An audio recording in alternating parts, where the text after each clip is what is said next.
That's right, folks. Another week means another episode of From the Supporters section. Nick McVicker, joined by my man, Josh Palermo. Josh, welcome back, dude. I know we missed last week. Glad to have you back, though. Stoked. It's great. It's a great night to talk soccer. It always is. Oh, it's always a great night to talk soccer. And it's always a great night when we can bring other voices into the conversation. Because as much as I like talking to you, which I do, I love talking to you, buddy, but it's always nice to add a different voice, a different name to the conversation. So today we are very, very lucky to be joined by a member of the Barton Street Battalion and the man who makes some of the best tifos in the entire country, Tony I think it's the best. Iacoviello. Welcome to the show, sir. We really appreciate you taking the time to talk to us today. Oh, thanks. Thanks for the intro. I'm glad you appreciate what I'm doing. That's all. It's a fun thing that we're doing. It's always good to get a little pat on the back that people like what you're doing, right? Well, absolutely, and it's well deserved. For those of you who haven't seen his stuff, you got to check it out. We'll be showing pictures throughout the show. But Tony, I want to start here, and I want to get from the beginning to when you started doing this to where we are now with some of the incredible tifos that you've created. How did you kind of get into this? How did you get involved with the Barton Street Battalion? Give us kind of your Mm. backstory so people kind of get to know you a little bit better. Yeah, for sure. I mean, the recent ones I just kind of started doing on the lark, but the battalion's been making tifos and banners since pretty much since year one. The battalion was formed, so like I started actually. There's two different groups, right? So the battalion is fans, Forge fans, but there's mostly in the supporter section in section 112. So if you're at a game and there's drums playing and smoke and flags and all that sort of stuff, that's us in the battalion in 112 doing the noise, right? A bunch of guys organize that right now. Started with Alan Gorman and a bunch of guys, and now it's like RJ and Charles and a few other guys, like just changing over leadership every so often. And it was all formed a few years before Forge actually was officially started. So I didn't even know about them, although I kind of knew people in the group. And then I started my own group, the Forge Fanatics, which is more of the online fan community. So it was actually started about literally 4 days after Forge was officially formed, because that's the actual date. And I remember being a co-founder, like you had the chance to put in your $50 towards your season ticket, like before the club was even formed. So we were fans right from the beginning. And the Fanatics now, I think the battalion's like around 300 people, and the Fanatics are almost 1,600 now online community, right? So Wow. it's been going since year one, and it's fan based, right? It's on Facebook in a private Facebook group, but we're on Instagram and TikTok and whatnot as well. But most of the stuff happens on Facebook. And it's fans sharing photos and stuff. And the battalion's been a huge part of it, of course, to create the atmosphere at the games. We got tifos there for Dom Samuel, and just we've had them for Lubins, had a big Wu-Tang Clan symbol, like show us your Lubes for Lubins, who's now down in the MLS. Just a bunch of stuff like that over the years, kind of thing. So it's just part of, obviously, you guys know footy fan culture around the world, right? Art wise, like, yeah, there's a couple of mine there. Betty Bunga there, number 39, and the most recent one for Dom Samuel there. I mean, I've been doing art my whole life, right? And then I just got kind of bored a little while ago, to be honest. I was like, I had some time. And this is truly like homemade. There's the Tristan Borges one, and there's a Quasi Poku one that some other people made there. But we had painting parties and stuff like that. I just kind of went, and this is truly homemade, like basic fan grassroots type stuff. I mean, the banner itself, I mean, costs like $15 for material, and all the paints and that are just dollar store stuff, right? Like foam brushes and dollar store. The most expensive thing I have is like a projector, an old one that I bought a while back, so I can kind of shoot the image on the canvas and keep it looking not completely distorted a little bit. But yeah, I just did it for fun. And Dom is the fourth one that I've done now. We haven't hung it yet. So we got to surprise him with it when he comes by to see it. But I got to show Benny in person there at an away game watch party. And then after the last couple of games, we had Borges and Alex Achinyoti Janssen come up and check theirs out and stuff too. But yeah, it's born out of the same fan culture, like footy culture that you see around the world. We just want to express our appreciation for the guys on the team, for the team themselves, and it's just a fun thing to do, right? And I kind of I've been told that it's a little bit more involved, a little bit up a notch from what most people have been doing because a lot of it's just text-based type stuff. Mhm. And I decided to do the more art kind of way of doing it as like, pictures of the actual players and that sort of thing. But um, yeah, that's kind of it. So just like maybe a month ago or so, I just had some time on my hands and I had a bunch of like paint lying around my garage. I do a bunch of like woodworking and other stuff. Right. I had a bunch of paint and tools laying around. I thought, the heck with it. Let's just do one of these and see where it goes. And yeah, it's got a really good response, and here I am. I gotta say the Dom Samuel one is fantastic. He's family friends with someone that I used to work with, and I hear so much about Dom all the time. So the fact that Oh that yeah. was one of the ones that you did was like, Yeah. I'm like, this is fantastic. Yeah, yeah. I mean, part of the culture, myself and Alan Gorman, one of the guys who started the battalion, last season and the season before, he had a Twitter space going that was called Following Forge. And he had me come on and we did a regular kind of bit there on there. And we got to the point where we kind of kept trying to choose the man of the match. Right. And for the longest time, it was always Dom Samuel. So we just kept saying, you know what? We're just going to call it the Dom Samuel Man of the Match Award and give it to somebody else. Right? There Just you because go. we just kept picking him every match. He's like solid right from the beginning. He's always Mr. Reliable whenever he plays. So it's like, man, let's just give him props. Won't name the award after him, so we don't have to talk about him anymore. And we'll pick some other people. Fair enough. Fair enough. Josh. No, it's absolutely incredible. I was just sort of curious, how has making the tifos and stuff help you build a bigger connection to the club and what that sort of looked like? Yeah, I mean the fans themselves, I mean, I already know a lot of them because I'm really involved with the fan group. So it's kind of neat when you're walking around the stadium and like, hey, are you Tony? You're the guy from the Fanatics. I was like, yeah. Yeah, I was even at a restaurant a couple of weeks ago downtown Hamilton with a friend of mine, and the waiter was like, hey, are you in the battalion? And like, you're Tony, right? It's that kind of, it's almost like being a mini star. Like I make, at least that's the way I like to look at it, right? 100%. But yeah, especially with that, the last little while, the response from the group has been pretty huge. And we're going to be branching out and doing a few other things too, to raise money for charity that we can discuss. But yeah, no, it's been great, and they've been really receptive. They really appreciate what's happening and stuff. The players love it. The ones that have gotten a chance to see it and stuff, like a lot of these guys are young players. They really haven't played in that level, like up in MLS or in Europe and stuff like that. So they haven't had the opportunity to experience that like tifo culture. So someone makes one for you, it's kind of a big deal. And they've been really receptive to that. And actually, speaking about Dom, I met his mom at the last match. We were chatting and stuff like that. And she's messaged me when she saw the new one that we put up, and she's super happy, but she's keeping it a secret until Dom gets to see it. Fair enough. Yeah. That's wicked.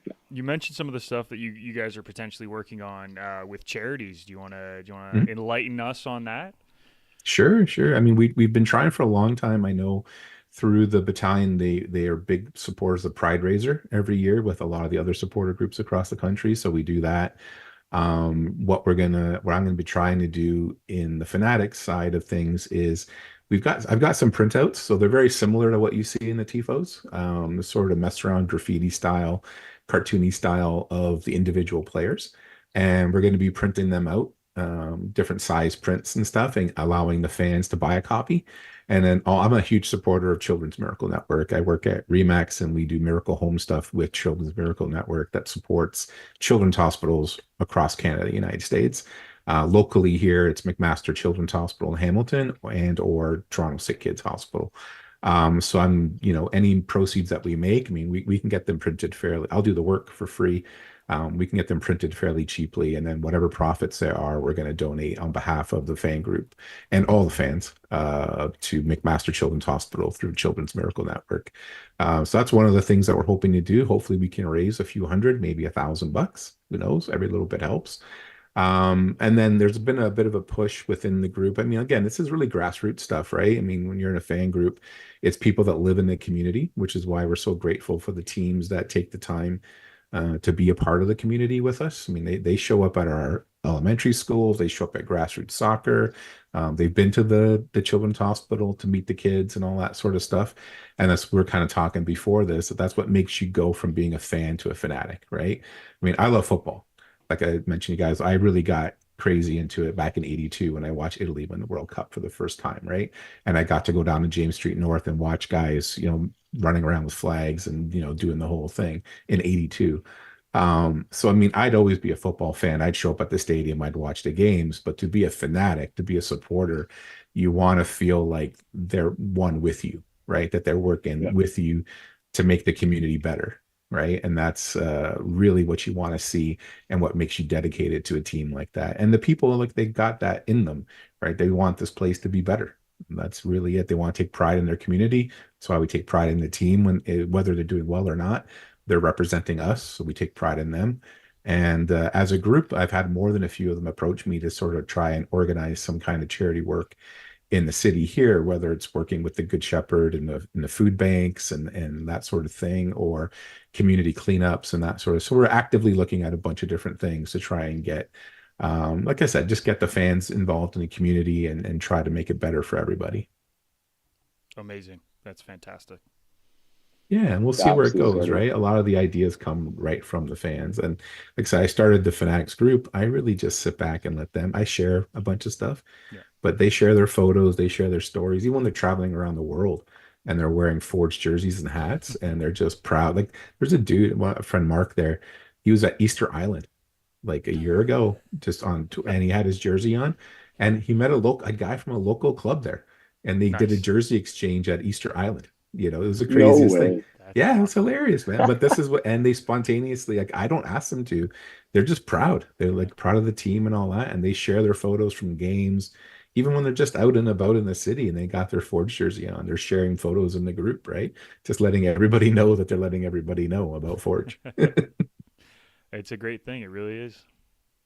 No, Yeah. it's absolutely wonderful. I think that's what it's all about, right? Is that building that community, and the fans really help with that. And it just to be able to bring that element of European culture in with the tifos and stuff like that. And as you're mentioning, what it means to some of these young guys and stuff, it's just absolutely incredible. And that's what the show is sort of about, right? It's about highlighting, the supporters groups and just being Yeah. able to call attention to that and seeing how crucial and important those are to growing this league and growing connections with the community and stuff. It's wicked, absolutely wicked. Yeah, I mean, CPL is a great opportunity for us. We joke, and it's the old clip from The Office, like Andy Bernard in The Office. Like it's nice to know what it would be nice to know when you were in the good old days, so that you can enjoy them. And this is it, man. We're like we just had an autograph, like a signature night. So all the players were sitting at tables on the field after a match, and everybody, like, it was hilarious to sit in the stands and literally watch a couple thousand kids and adults like run onto the field to make it over to the tables to get the signatures that they wanted from the and kids are getting their boots signed, they're getting ball signed, like pictures, all that kind of stuff, right? And we're meeting guys at events like at jersey launches and stuff, which once you get into a league like an MLS league or something with bigger clubs, bigger money, you really don't have that kind of access. So at this level, just to be able, and when the guys aren't playing, like if they're just off that week from an injury or something like that, a lot of them come down and sit in the supporter section with us and just hang out with us. Like Dom Samuel done it, I don't know how many times, and it's fantastic just to be at that level right now. And like I said, Quasi's off now, I believe in Belgium, Yep. training, Crazy. like trialing with the team there. And I mean, just like last week, I was just chatting with him. And, I was planning to make a tifo for him, but he's leaving, so heck with him. Maybe a little going away present. Yeah, yeah, we have one for him, the Pokemon ball, that Poke True. one, Yeah. but yeah, no, it's fantastic. And we had, Daniel Crutzen went Yep. down in the States, and Kwame Owuo has been down there in St. Louis for a while from year one. We follow these guys still. Oh yeah. Years later, Lubins he's with Nashville, but he's playing for their B team in Huntsville, Yep. and they're playing the TFC B team at York U next week. So there's a bunch of us going to go down and say, "Hey, Whoops, what's been going on?" and see what's Wicked. yeah. So that's it, man. And it's great. Like I said, and we just want to again, it's just a pride in the community, pride of where you're from. Like I was telling you, my kid, Mateo, my older son, like I said, I'm Italian and I've been watching the game. So I've been fortunate enough to see Italy win two World Cups and a Euro in my lifetime, which a lot of fans don't get a chance for that to happen, right? And I watch Inter Milan and they've won the treble, and I've had my fair share of good and stressful moments with them over the years. And my kids have gone for the ride, right? They were old enough, they were around when Italy won the last World Cup. After Italy won the Euro, they were out with flags in my car, driving around the city, honking horns and all that kind of stuff. But last year's final, like I said, they've been involved with Forge since year one. Like my son Mateo was with me in the final when Borges scored the Olympico to win the championship, the fourth championship. And after that, we went to the celebration about a week later. Like we have at Tim Hortons Field there. And he told me flat out, he goes, that was the greatest soccer game that he's ever been to, that he's experienced. Like I said, and he's got to see World Cups and stuff, right? And there's just that connection, right? It's his team.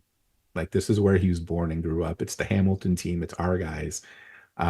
He's also got Portuguese heritage from his mom's side, and Borges is Portuguese from, Ontario, Canadian boy kind of thing like that. So making those connections that closely with that and just having that, it's the first time in my life, like I said, in 51 years, where you've really been able to say, like, these are our guys. Yeah. This is our team. This is from where we're from.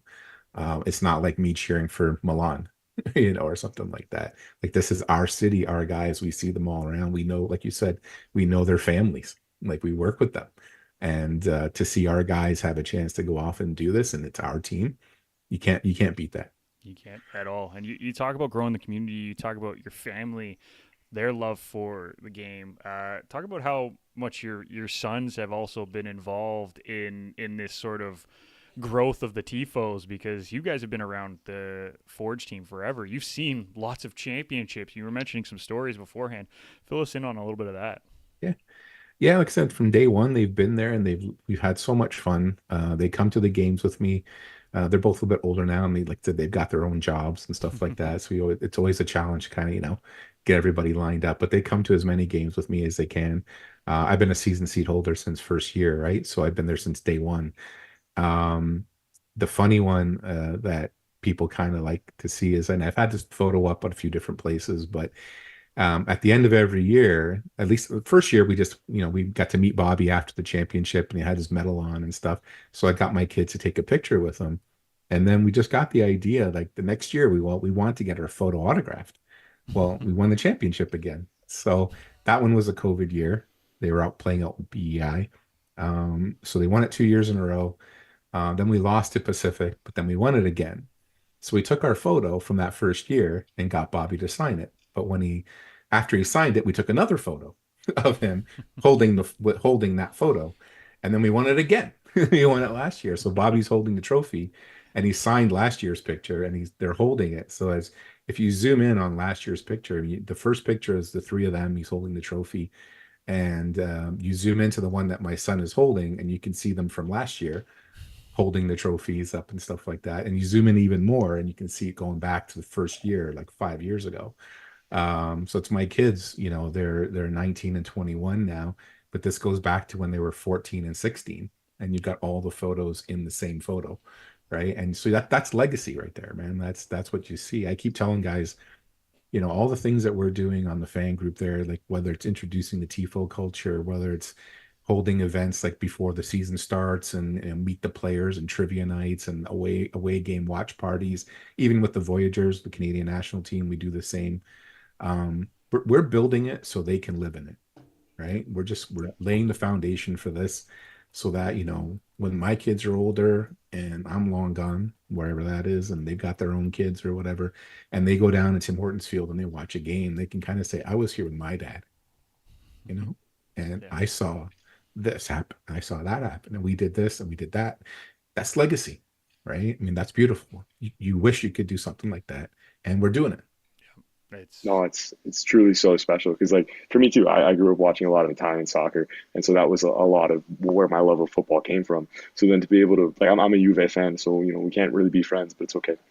That's we can be friends for now, Josh. Come on, don't say that. Exactly. You can't always be right, man. It's fine.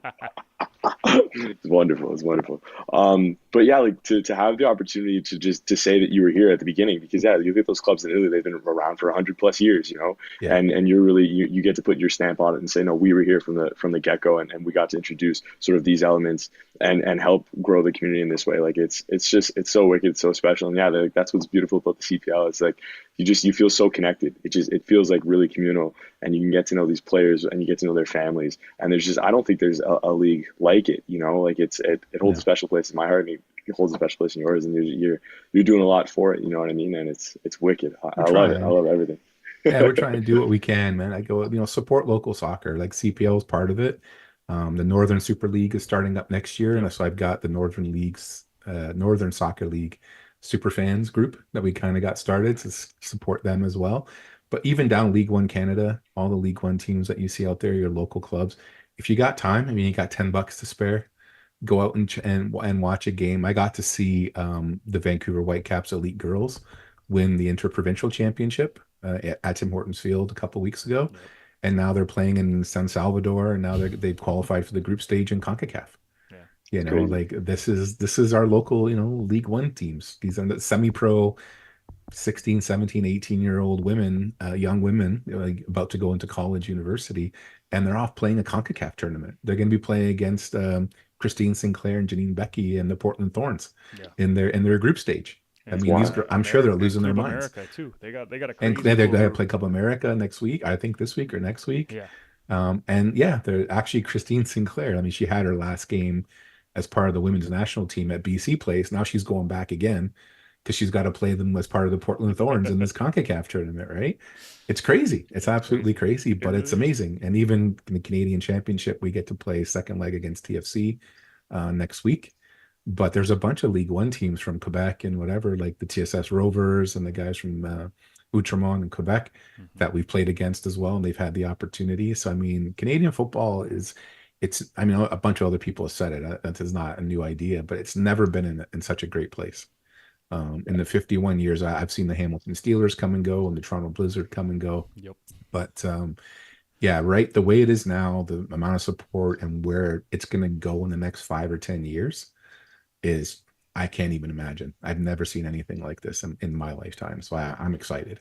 Yeah, no, it's something that I think all fans and players alike who have been in and around Canadian soccer for the past 30 years all can kind of say the same thing, is that we're heading in the right direction finally, from a player perspective, from a team perspective.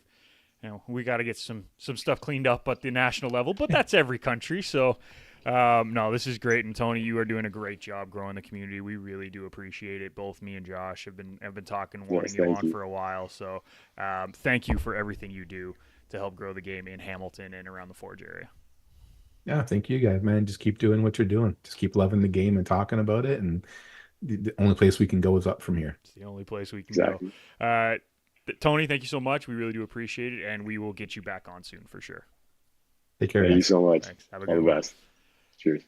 All right, Josh, we do have a lot to discuss here, my man, and we're going to get into it fairly quickly. But first, I want to get you talking about. Well, let's see. We got to talk about one thing, and one thing that's really important here, and that's we got the Olympic recap that we got to get into, Yeah. and it's not going to be easy because the Olympics were a bit of a tough go, and we had a lot of conversations that needed to be had, and now we talk about it, and we're kind of on the other side. We're on the other side of it now, Josh. We've cleared it out. We have made it to the promised land, and dude, it was fun. It was a lot of fun for the games. Yeah. The lead up to it was not so much fun. The post has not been super fun either, but the games were really, really good. Canada, I think, That's true. You can't showcased take that away from them. really, really well. And just to recap what we did in the tournament: 2-1 victory over New Zealand, a 2-1 victory over the number 4 ranked team, or number 6 ranked team, sorry, France. And then a 1-0 victory against Colombia. Not to mention we had a 6-point deduction, so had we not won all 3 games, we're out of the tournament right away. And that's it. We Like won all there's so 3 much to be games. said for that. Yeah. Yeah. Like to come out of that hole, to come out of everything that they've been through, it was incredible to see these group of players band together and just pull through. You know what I mean? And it was just, I think it was the most heartbreaking thing to see it kind of fall apart in the group stage, or sorry, the quarterfinals. We made it out of the group stage in the hole, and you wanted nothing for nothing more than for these players to be able to have this win. You know what I mean? To, like, to get back-to-back golds, or just to medal. You know what I mean? Considering the circumstances, considering everything that they've been through, it would have been incredible. But yes, you know, before we get to that, it's important to really recognize the accomplishment, and just, yeah, give the team their flowers, because it was not, you know, just a shit show is what it was. Like, it was bad, and they made it out the other side better, which is great. And I think that there's a lot that needs to be said about that. They end up losing to Germany in the quarterfinals, 4-2 on pens. Something that we say a lot about the Canadian national teams. Unfortunately, losing on pens. I think, and normally I would rip on the penalty takers, because you got to be at least hitting the net. You got to be forcing saves, and I think they did, but it wasn't the best. Losing Jessie Fleming in that match hurt. 100%. I mean, she's the heart of the midfield. She's the engine there, and it's a big hit to take, because that's your captain. You know what I mean? Like, to then have to shift focus. So it's not easy, and you're going up against a very good German side, and we, you know, already highlighted some of the difficulties, areas that we were lacking a little bit, right, heading into this tournament. Yeah. And I think that, unfortunately, it came to a head a little bit, and like they really gave it their all. They left it all on the field, and yeah, you know, it's just continuing to look ahead, and I think it's a wonderful opportunity to begin looking to the future, to be able to rebuild. But it was a crazy game. It was a crazy game. It was. It was a crazy game. And you know what? There's nothing wrong with what we're talking about here, because we can talk about how good they were, and we can talk about the standout performances. But what this did was it made fans who maybe didn't know these players specifically and just cheered for the Canadian national team, it got people to know the players better. It got people to really appreciate how much they were up against, even from their own country at some points. And yet they still were good enough to take on two of the top teams in the world and technically outscore them in regulation. Yeah. No, there's so much to be said for that, for the grit. And I think that's just it. Like, you really did. You cared a lot about everything that they had been through, and you got to understand the individual stories and the individual struggles, and that's just it. It was a different feeling, you know, 100% to that of the last Olympics. You know what I mean? The World Cup didn't help last year, because no one was really impressed with that showing. They balled out this tournament, man. They balled 100%, 100%. I think Vanessa Gilles' quote says it all. You know what I mean? Like, they're screaming, crying, throwing up, punching walls. You know, like they went through it all, not eating, right? Like, it was hard. You know, it was beyond. Like, it's incomprehensible. You know what I mean? Like, to go through what they had gone through is just so difficult. The punishment, I still think was way too harsh. But I'm glad that they can come out of it on the other side now. You know what I mean? And take that as an experience, and like, geez, what an experience that is. You know what I mean? Like, to mature as a player as a result of that. I think they're like, there are a lot of hardships that a lot of players go through, but you know, there's something that seems pretty unique about this certain situation, and the way that things sort of played out, you know, at a major tournament like this, when you're on the biggest stage, right? So it's a great, you know, you grow a lot from stuff like this, and you know, it called people's attention to a lot of things that are sort of going on in the sport and stuff like that. So that it was huge. And I don't know. I think you still have to give Gilles a Ballon d'Or shout. I don't know if people would disagree with me there, but to kind of take this country on her back, you know what I mean? I think and that's what she did. You know, without her goal, they don't make it. So that she's done a lot both club and country level, and she was, I think, for me, a figurehead for this side. You know, speaking in front of the cameras, and letting people kind of get some insight into what was happening behind the scenes, and just being able to, you know, show how they're banding together to pull through with all of this. It was brilliant. Yeah, no, I agree. And I don't know if she necessarily will get a Ballon d'Or shout, and that's only because I think Canadians are wildly underrated when it comes to the Ballon d'Or. But there will be conversations had, and there will be. We've seen it. There's been tons of transfers, lots of great transfers for the women's side, and there's going to be more of them. And that's really what it comes down to. There is going to be more transfers because of how they performed in this tournament. Yeah, no, it's wicked to see Simi Awuju going over to Manchester United. Yep. You know, like that was a big thing for me, and I'm absolutely stoked to watch her in the WSL this season. Yeah, like it's a similar conversation that you have, on all sides of the Canadian soccer landscape when you have big tournament showings like this, and when you can just really, under any circumstances, just give it your all and play really well. Yeah, you prove yourself to clubs abroad, and then it's big for growing the game, and it's big for giving players opportunities, and it's really cool to just see young players getting a shout and being able to go out. Like I think Simi's 20, Yeah, like was I playing think that was like college last year. well, that's crazy. You know what I mean? Like, they just the young guns really showed up for this squad, and it's been brilliant because yeah, the Olympics has been an opportunity for them to launch their careers a little bit more. I think us who've been watching Simi maybe for the last year about or so, you understand the quality of player that she is, but then you get to see her on the world stage like that and show up and hold down in the midfield, and yeah, and gives her that opportunity. And you had Jade Rose, also a very very young player playing really well. So yeah, it was great for that. It's cool. It's brilliant to see how the game's growing. It's really impressive, and I mean, we can talk about it all we want, but we also do have to talk about the other side of what happened at the Olympics. And we've already talked about DroneGate. We talked about the punishment. We don't really need to get into that again. But Yeah, what's kind of come out since the end of the tournament has also been very entertaining. I know the big one came out this past week on the Footy Prime podcast, where Gabby Carl said, when talking about Bev Priestman, once she was gone, I realized I was always second guessing my decisions. If I messed one thing up, I knew it was going to be held against me. I never want to feel that way. I never want to feel the way that I felt for the past 3 years ever again. And then another one of her teammates came out, Evelyn Vian, kind of backed up those statements.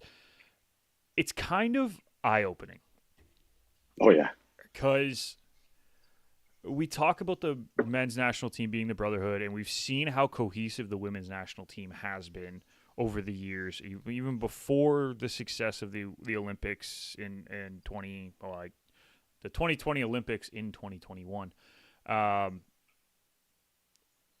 to hear these kind of stories coming out and to hear how the players kind of felt about what was going on without fully knowing what was going on, and it's just really disheartening. It really is. yeah, As someone who has followed this team my entire life and the men's team my entire life, to see how far the trust has fallen from Canada Soccer towards the players, or the I guess technically reverse. The players' trust in Canada Soccer has fallen. It's hard to watch. It's really hard to watch. oh yeah. And I And don't know where it goes from here. I don't know. Like we talked about it, and I think we both agreed that Bev probably can't coach again. But then oh yeah, who's she's who's cooked. who's the next in line? Who comes next? Who's Can it be somebody that's on the staff now, like the interim coach? Can he take over? Can someone else on that staff take over? Does it have to be a full sale house cleaning? Like, there's a lot of questions that arise. What does John Yeah, Herdman's, like we talked about that too, what does we talked about his that exactly. involvement? Like, there's just so many questions and so much that we will not be able to know the answer to. It's concerning to me. Oh yeah, I mean, how was this able to happen? You know what I mean? Like, and we talked about that in sort of the last episode. There, you need to have systems put into place to ensure there's like quality control. You know what I mean? Like, players should not be left feeling that way. And I think that was just it. Like, I had my initial frustration with the fact that how is it possible that drone gate happens in this way, and right, like talking about that, but just to on a deeper level understand what I just the ill treatment towards these players is just absolutely absurd. It's heartbreaking. I think for a lot of people, it's something that kind of blindsides you. Like I don't know, for the people in my circle that I sort of talked to about Oh, yeah. the Canadian women's football team, you hold a lot of respect toward Beth Priestman, because of what she was able to accomplish with this team. And I understand that you have to be hard on the players at times, but I don't think that like no player should leave the way that Gabby Carl is feeling. You know what I mean? It felt very indicative of like a Mike Babcock situation in a way. Yeah. You know what I mean? Like It was almost an there's a old line. school coaching mentality. Yeah, and it's 2024. What are you doing, Bev? Like just in all aspects, it's like she had absolutely no regard for any sense of morality. You know what I mean? Like, it just from the way how can we go about this? Talking to HR and those emails that were leaked, right? That were how can we sort of get around this and how we do this? It's like, are you serious? Like, she's absolutely no respect, no respect for anybody in that was Canada soccer. ridiculous to me. Like, you It's a joke. can't do that. You can't. It's a joke. And so, yeah, no, I've lost absolutely all respect for Beth Priest. I don't think that she should be able to coach football. She should not be a football coach anymore because you can't do that. And she needs to look yourself in the mirror and do a lot of thinking. You know what I mean? Like, that's just, and I think you need a clean house, and I think you need a fresh start. But there are a lot of things within this. I think it's great that all of this is sort of coming out because it's giving the players the opportunity to speak about it. It's giving people on the outside the insight to see, what are the inner workings of things that are going on, and you look at stuff with a greater perspective now. So I think that's important, and I think it'll be a long process. It's cathartic elements, and I think you clean house, you try to start from scratch, and I think Kevin Blue's done a good job with that sort of on the men's side, right? And I think that he will continue to be able to do that on the women's side as well. Like, there are always going to be things that come up, and it sort of feels like, what are these stories are coming out of nowhere? It's like, Jesus Christ, why are we the association that has to deal with this? And that's just it. Like in reference to DroneGate in particular, this is spying, whatever. You always try to get a leg up on your competition, and they did try to make an example out of us, and it's just tough. You sit here as a Canadian soccer fan, and you kind of, where do we go from here? But I think that we have the people to help us get to that next level again, to rebuild and say the future is bright. And I think there will be a lot of greater support as well. You know what I mean? To sort of hear what VM was going through, what Carl was going through. You sit there as a fan and you're like, oh my God, it's very eye opening. So I think, there's a greater love, there's a greater respect for the players, there's greater support for everything that's going on. So I think that it's a dark thing, you know what I mean? But there are positives that can come out of it. And I think there's a lot to look forward to, and I'm hopeful for that. I'm really, really hopeful. Yeah, just like grit, determination, everything. I think that's what I said. Yeah, like that was sort of the caption that I left on the post when they got eliminated after the quarterfinals, was just hold your heads high, because I don't like what other team could do this. Like basically I wrote them off. Like, I'm sorry, I hate to say it, but I'm a cynic, as we all know. And I was like, that's it. No, they're toast. They're toast. But they did it. They did it. You know what I mean? So, yeah, you can have nothing but respect and admiration and hope and optimism, because, just what other team, what other team could do this except the Canadian women's national team?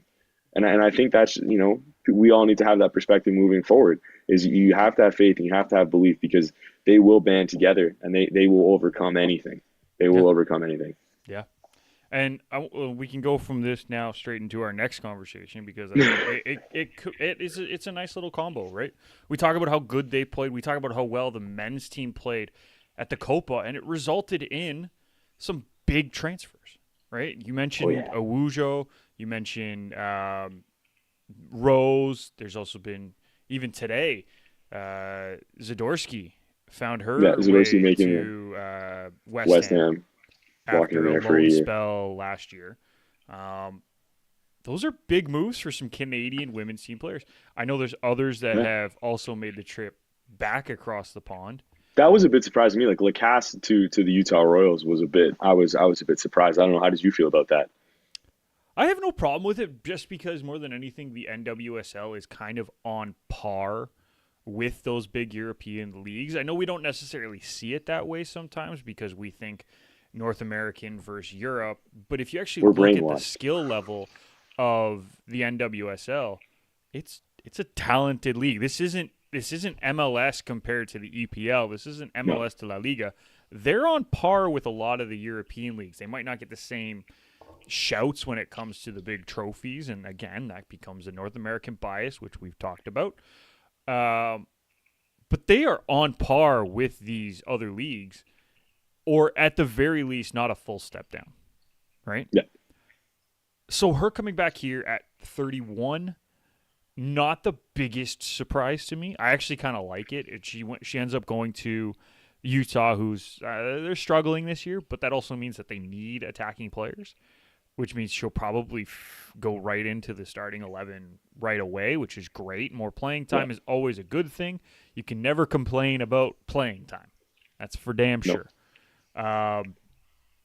There's a lot of positives coming out of the tournament for the women's side, and on the men's side there was a ton of transfers, and I'm gonna try to read off some of these as best I can, because there's not a great system to keep track of them. But since the beginning of the transfer window in Europe, Scott Arfield, former Canadian national team member, went from Charlotte, and he's now with the Bolton Wanderers in the English Championship. Theo Bair goes from Motherwell to Auxerre, which I think is a great move for him. Derek Cornelius, one of from very Malmo. few Canadians going to Ligue 1. Yeah, just a couple. I got a couple more to name. Don't worry. Derek Cornelius goes from Malmo to Marseille. Junior Hoylett finds his way to Hibernian in the Scottish League. Moises Bombito today officially announced he's with Nice. And then the one you want to talk about, because I know you want to talk about this one, Jaquil Marshall-Ruddy has made his way from Toronto to Montreal.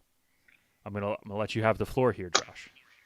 What on earth? Like, I don't. That's a direct rival. What is going through your head? Like, the minute that I saw the news break, I couldn't for the life of me understand it, because he just feels that he's been consistently skeeved by this organization, and that's the only way that I can put it. Not only that, he has been looked down on by John Herdman on the national side before TFC as well, right? So he's felt that way, which I think is a fair.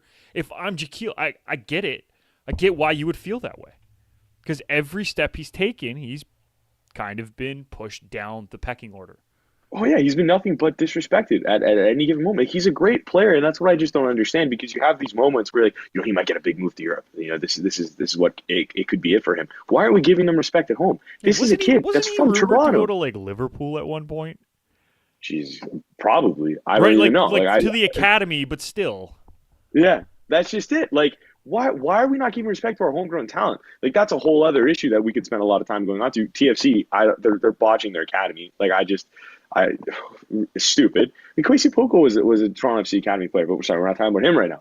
Jaquil Marshall-Ruddy, hometown guy. You show him the respect that he deserves, and don't send him to Montreal. There was absolutely no reason why he shouldn't be starting for Toronto FC. Okay? Like, he is a good player, and we have not been a very good football club this year, and he deserves to start in those games. But it was just like, anytime he had the opportunity to, we brought Richard Later back. You know what I mean? Like, I don't understand.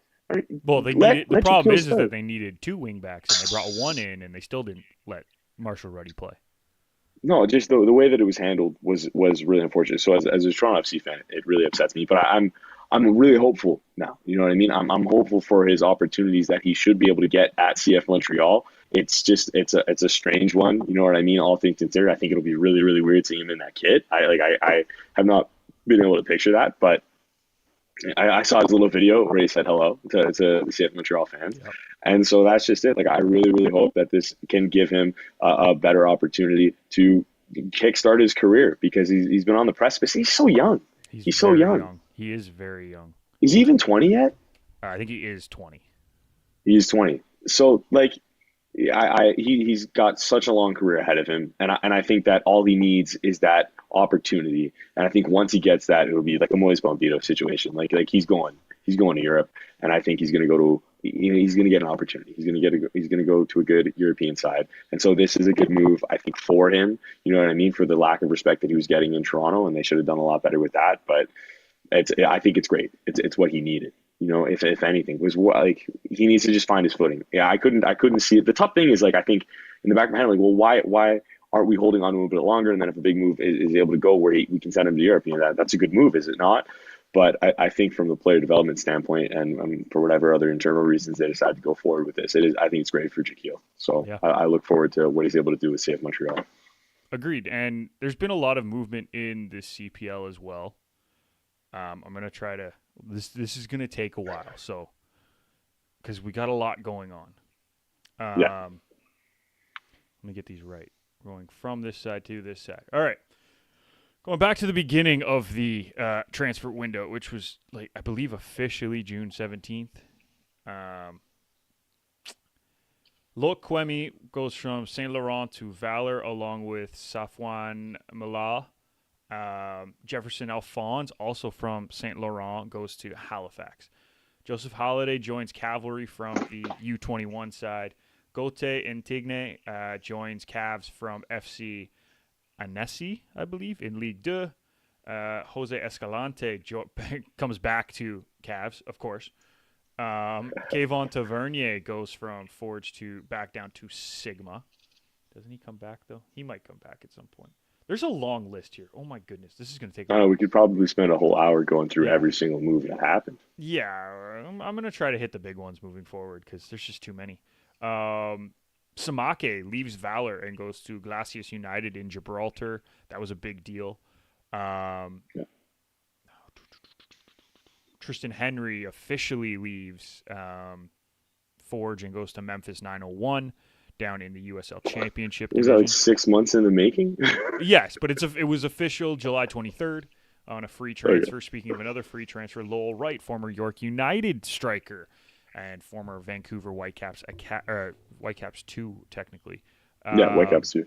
Joins Cavs on a free loan. He was a free agent that one prior to that.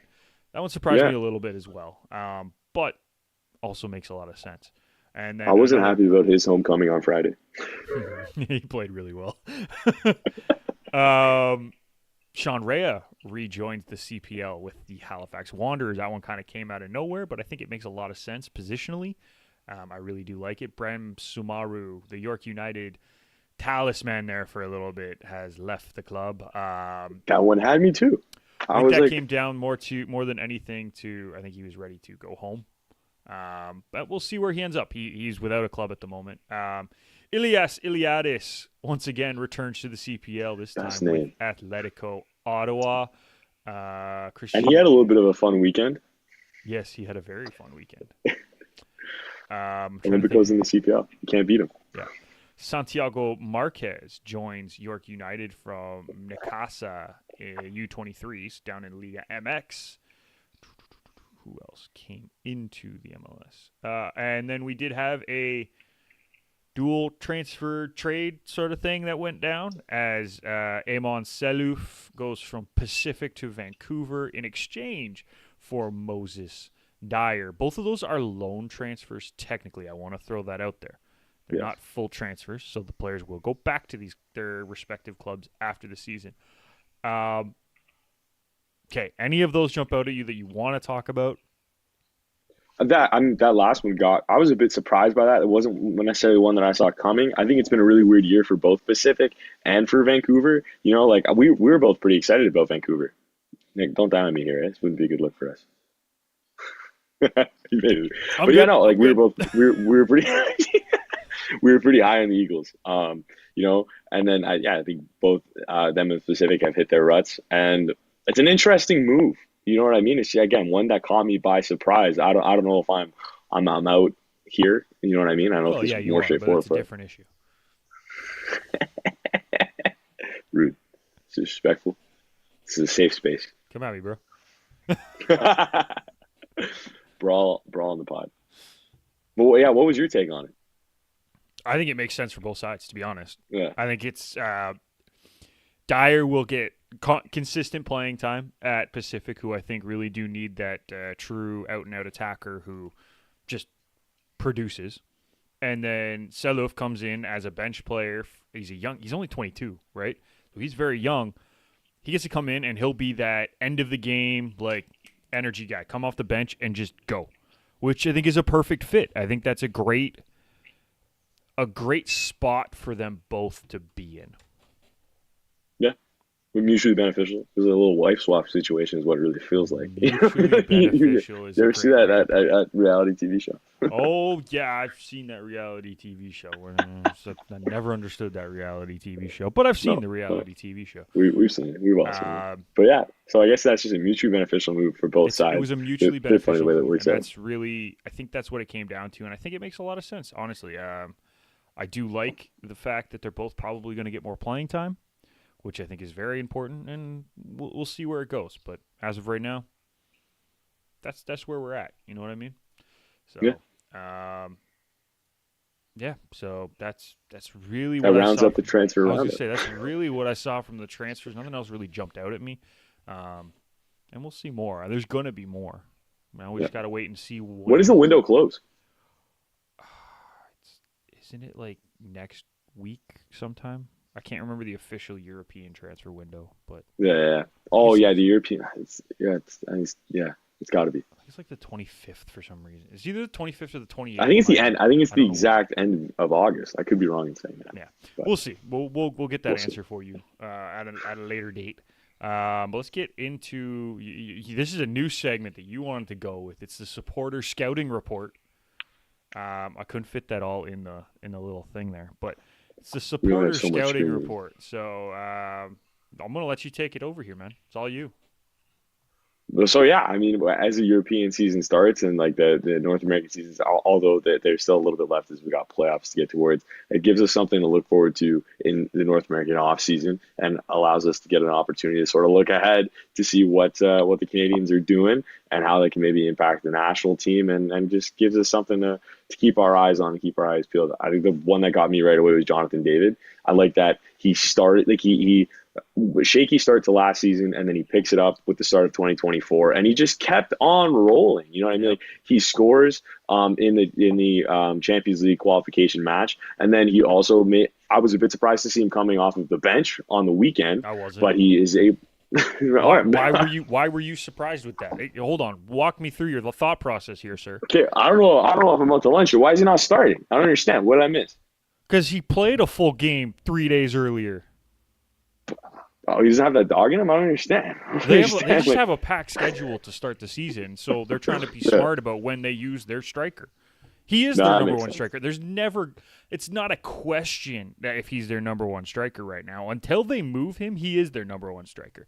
So they said, hey, we played a full. I think he played 120 because didn't it go to extra in the midweek game? It did, and all I'm saying is 120. Like they're like, he should be going $120, $120, yeah, but you have to $120. remember, since Copa, which was 2 months ago now, he hasn't played a game. That's fair. Right, so his first game back, he has to go 120 minutes, and they're like, hey, we got a fairly easy first match. Not a super easy first match, but it's not a hard first match. Maybe we let him rest a little bit. We'll bring him in the end of the game if we need a goal. They thought they probably thought they could win without him, and then just said, okay. I think it was like the 55th or 60th minute that he came into the game, something like that. Played probably the last 30 or so. Yeah. He came on late. Hey, we need a goal. Go score one. And he went on and scored one. And that's what he did. He did what they needed him to do, and it worked out well. I guess in my head, I would have just thought that he would have started the match and then played a like shorter number of minutes. But obviously, it makes more like the way that it played out worked perfectly for Lille. So would you rather have your best scorer come on late or leave a game early? No, exactly. When you're in that situation, I think you got to bring him on late. Yeah. So I think they made the right It's decision. tough. It's tough. Always, but yes, but ultimately it was. Depends on, I think, the game. But so that was a big one for me. And then Liam Miller picked up his first assist for Hull City, which was a nice one in the championship. Yep. So getting off to a good start there. And then there's just some other stuff that's like getting underway. I think De Fougerolles has, like with Fulham's academy, they have a game coming up in a couple of days' time that should be exciting. Derek Cornelius had a bit of an all over the place sort of start to his Marseille career. Just like picks up a yellow early on that match, concedes a penalty, and you're like, oh, all right, well, welcome, cheers. This is how we have our first introductions. That's nice. But no, like I mean, it didn't end up affecting them in the long run. They ran away with that one. So I'm glad. And yeah, like there's a lot to sort of look forward to. I'm really excited about Theo Bair. Getting the number 9 shirt. Yeah. So and once Moise Bombito is going to have the opportunity, now that has become official as of today, I'm looking forward to him getting some playing time at Nice. We're waiting for. I think they said that Ismail Kone was just dealing with a little bit of an injury. Yeah, which we knew about going into the first game, so it's not like that was exactly. a shock. So he'll exactly. He'll get his playing time in due time. But yeah, we're like just sort of getting underway with things here. So another guy I want to shout out on his maybe not European play so far, but what about Lucas Cavallini, man? 4 games, 4 starts, 4 goals. Joint top goal scorer in Liga MX to start the season. I give the guy credit. He plays. He balls out. He plays as much as he possibly can. and I'm really excited to see if he can continue that. I don't know if he'll ever get another shot with the Canadian national team, just because of how many That was the attacking exact question I was options. going to ask. Yeah. Just because of how many attacking options the national program has now, especially young guys who are balling out. I don't know. I don't know what he would have to do to get that opportunity. I don't think he'll ever get the opportunity again, to be honest. But you still want to see Canadians having success. So good on Cavallini. 4 goals, 4 games. I will give him a lot of credit. Also, bit of a shout out to some guys maybe playing in lower levels. Probably will never get a shot with the national program. But former CPLers Marco Bustos and Chris Ensa. We love a good York shout out here. Both playing in Sweden. Bustos playing in the top level for Värnamo has 8 appearances so far this season, which is great. And then Chris playing in the second division, with I'm gonna screw this team's name up, Oystersons FK. I believe that's how it's said. Gotta be it. He's made 15 appearances, 11 starts, has a goal and an assist, and of course, in very Chris fashion, 4 yellow cards and a red. Listen, he balls. What else is there to say? He's on track. I love it. That's wonderful. Well, it's nice to see that he's doing well out in Europe. Yeah, for sure. Nothing else really jumped out at me other than the fact that Victor Latorre also got a start for Ross County in the Scottish Prem already this season, which is great. Another former CPLer has made the trip across. So lots of positives here. And Kyle Larin, Mallorca got their draw with Real Madrid. Did. Like that was big result. Not necessarily anything outstanding, statistic wise from him, but that's a big result. He looked really good when he came on. I will say that. Yeah. I think he played the last 20 or so minutes. But I thought he looked really good. And I thought, honestly, near the end of that game, Mallorca had the better chances. The rest of the game, not really. But the last, 10 minutes or so, Mallorca had the better chances. So we'll see. That's it. That's a big result. That's a big result. So it'll be another fun year in the league. Quickly, Josh, I want to talk about this because it's been bugging me. The Leagues Cup. The Leagues Cup is a mess. I do not like the tournament. And not because I don't think it's actually a good idea. I think it's actually a great idea to have the Liga MX sides play the MLS sides. I love the idea. The concept is fantastic. Right up there with the best things MLS has done. But this might be the worst run tournament I have ever seen. In true MLS fashion, I feel like the first time around that they do anything, you sit there and you scratch your head. This is the second time they've done the Leagues Cup, though, so nice try. They did it last year. Well, no, sorry. I mean in general, the way that the league was launched. I don't know. There was a bit silly in the way that things are executed. Like you had the penalties where the keeper gets to run out. Do you know what I mean? Just fair. I'll give you that. In an MLS way. But here's the difference, though. Here's the difference between what they did at the beginning of MLS and what they're doing with Leagues Cup. What they were doing at the beginning of MLS was trying to change the way soccer was played. So they were trying new things, and you know what? I respected it. Because it was ideas that people weren't coming up with. So fine. You want to try stuff? That's different. What this Leagues Cup is, and the reason that it might be the worst run tournament I've ever witnessed, is because what they're doing makes no sense. It's not that they're trying anything crazy. It's not that they're thinking outside the box. What they're doing is making no sense at all. Why are we taking a month? Why? No, forget that. That actually doesn't bother me. That's what pisses me off. That's what pisses me off. Because I'm like, here's the thing, though. World Cup. If it's played in the summer, right? MLS takes some games off. Right? When the World Cup was played in December in Qatar, the European League stopped for a bit. Right? Yeah, but that's an international competition. I understand that, but this is an interleague competition. So what they were doing is they were trying to do something different. So they're extending the season. It's not like they're losing games. Forget that. I don't actually hate that. Not to mention all the teams in the league played games in the Leagues Cup. They had at least 2 games each, right? Yeah. So I didn't mind that. That doesn't bother me. Because that's something that is done in other leagues, right? That happens across the world when it comes to these competitions. But when the fact that different divisions, different groups are premier groups and some are not premier groups. So the winner of a non-premier group has to travel to the second place team in a premier group in a knockout stage game. Are you freaking kidding me? This makes literally no sense. Teams that went 3-0 or 2-3-0. How many teams were in there? I can't even remember. Teams that went undefeated in the group stage, won their group, had to then travel to a second place team in another group because that group was a premier team. No, that is crap. It is absolutely asinine that was allowed to happen because there is no way that a team who outplayed other teams has to now get penalized and travel on the road to a hostile environment. How hostile? Depends on the team. But it's not your home. That is crap. That literally goes against everything, any tournament in any sport I've ever played in, ever watched, does it. I do not understand the logic. I don't get it at all, Josh. I don't think I can really argue as much there. Like, that's just stupid.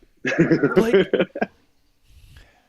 if it was two first-place teams having to play each other from groups, fine. One has to go on the road. I get that. Whatever. There's no way that a first-place group stage team should ever have to go on the road to play a lower-ranked team in another group. And why is this happening, Nick? Because MLS is ridiculous. No, is it really. TV ratings related? Like, is that was my only the TV thought. ratings won't change. Like, yeah, I don't understand. Are they pandering? If anything, because like I'll use TFC for example, because that's just one of the examples. But TFC had to go on the road to play Miami. Now a lot of people are saying, "Oh, it's the Messi effect. They have to play at home." I'm sorry, Josh. If the game was here, how many people do you think are at that game? Well, everybody, yeah. I mean, like, it's just and how many Messi didn't even play in Vancouver, and like everybody, it was. And how many people in Miami who would have gone to that game are watching that game at home? Right? It's just one of those things. It's bothered me. I'm glad I got to talk about it. We lost Josh there for a second. See, this is the problem with those. I'm going to let him put his headphones on. This is the problem with those wireless headphones. They die. You got to get the wired, my friend. Wired. He still can't hear me. What's that? I said, this is the problem with those wireless headphones. They die. You got to get the wired headphones, my friend. I didn't even notice anything happened. That was a really nonchalant, pretty smooth transition. You can't even tell that I had to switch headphones or couldn't hear you for a second. Yeah, we could because you said they died. You said it out loud, man. You can't do that. But yeah, I don't understand the logic behind it. I don't know why you would punish a team who did so well in a group stage to have to travel on the road. Because you know all the people in Miami who would have gone to the game if it was in Miami and who did go to the game because it was in Miami were probably going to watch it at home anyway. So the TV viewership ain't going to change. That doesn't make sense. I don't know. I was trying to grasp the straws. I was like, what could it possibly be? No, like, again, people use that specific game as they have to appease Messi. You're right. That's one game, though. It's not even one guaranteed game. That was one potential game. But let's say Miami and Messi finished first in their group and not second. TFC still would have had to go on the road. It just doesn't make sense to me. It does not make any sense to me. And it was frustrating, and I needed to get that out there. So, thank you for letting me vent, Josh. Your sound is gone. We lost Josh again. I'm always here. There he is. Hi, Josh. Gone, but not gone forever. No, I'm glad to hear you yell because I do a lot of yelling on here. So I gave me the opportunity to be on the other side, and it's important. This is a feelings podcast. You know, it's a very feelings podcast. This is what it's all about. It's the opportunity for supporters to get their feelings out there. Yeah, and it was important that I needed to say that. Now let's get to the end of the show. Got to do the CPL recap. No MLS recap to do because they're all playing Leagues Cup. You thought we were done being angry about the Leagues Cup, but listen, it's still stupid. It's very Dumb. stupid. I'm very frustrated. But let's get right to it. The CPL. It's been a fun week, and we'll start right at the top because Forge back-to-back victories on the weekend moved themselves into the top spot in the league at 34 points. Just a fantastic weekend from them. They did everything they possibly needed to, and then some. Now every team is even on 19 except for Pacific and Halifax, who also happen to be at the bottom. They're sitting on 18 games, but the fact that after everything, after a bit of a down period there for a bit for Forge, they're still at the top, shows how good this team is. I was pissed, but yes. That's fair. I was like, I'm watching the game. I was like, it's 1-1. I was like, that's it. They're gonna draw. This is gonna be great for York. And then kid comes off the bench and decides he wants to score his first CPL goal in brilliant fashion. And it was like, what a great game. Really. It was a great game. It was a great game. It was a true joy to watch. And yeah, we got Matteo Schiavone. Did I know the pronunciation? I'm Italian. I should get this right. Schiavone, I believe, but Schiavone. I don't have the paper that announcers have. You don't have the pronunciation sheet. It's a great sheet to have, by the way. Except it's the next spreadsheet that we're going to be working on for everybody. No, not a chance. Not a chance. No, anyways, no, it was wicked. Absolutely brilliant game, and yeah, another big dub for Forge, and they're a fun team to watch. They're a fun team to watch. And you mentioned that was against Vancouver. York also had a very big match this week. They played Cavs, which was my game of the week. I'll be 100% honest with you. That was my match of the week. Going into it, I was really excited to see it because exactly what happened as a neutral, because I'm more neutral than you. As a neutral, this is exactly what I wanted to happen because it put everyone within 4 points. You have Cavs, who are on 30 now. You have York, who are sitting at 31. You have Atletico, who are sitting at 32. And you have Forge, who are sitting at 34. You have 4 teams within 4 points at the top of the table. And then there's a 7-point gap down to Vancouver. And then you have Vancouver on 23, Valor on 20, Pacific on 20, and Halifax on 16. So even that is not out of the realm of possibility for any of those teams. Nobody's out of it. So I'm not saying that I was expecting a 2-1 victory for Cavs, but I was hoping for a Cavs victory just so that the table got a little bit tighter. I also really wanted a Vancouver victory to make it even tighter because if Vancouver wins, then there's 5 teams within 6 points. Which would have been fun as well. That's what I was saying too. I was saying it just for the excitement of the league, like totally as a neutral supporter. Yeah, 100%. Yes, that's me. I had so much fun at that York game though because I got to a new segment as well. Supporters on the street, got to interview some fans. Yes, you did. Big shout out to Jordan Wilson because that was a lot of fun getting the opportunity to get his take. And as what I said, the most pundit response I could ever heard. He didn't answer the question. He was like, if they're gonna do it, they could probably do it, but who knows? Yeah. So it was just an entertaining weekend of games. I'll go through all the results quickly just so we don't miss anything here. But we had Forge beat Halifax 2-0, Cavs the 2-1 victory over York on Friday, Atletico 3-0 victory over Pacific. They're starting to really find that super team again, which is great for Ottawa fans. Maybe not the rest of the league, but Ottawa fans. Valor picked up a big 2-1 victory in Taz Murtakutis' 100th CPL match. Couple of those this weekend. Yeah, Max Ferrari also had his 100th as well. I know there's one more, and I can't remember who the other one is.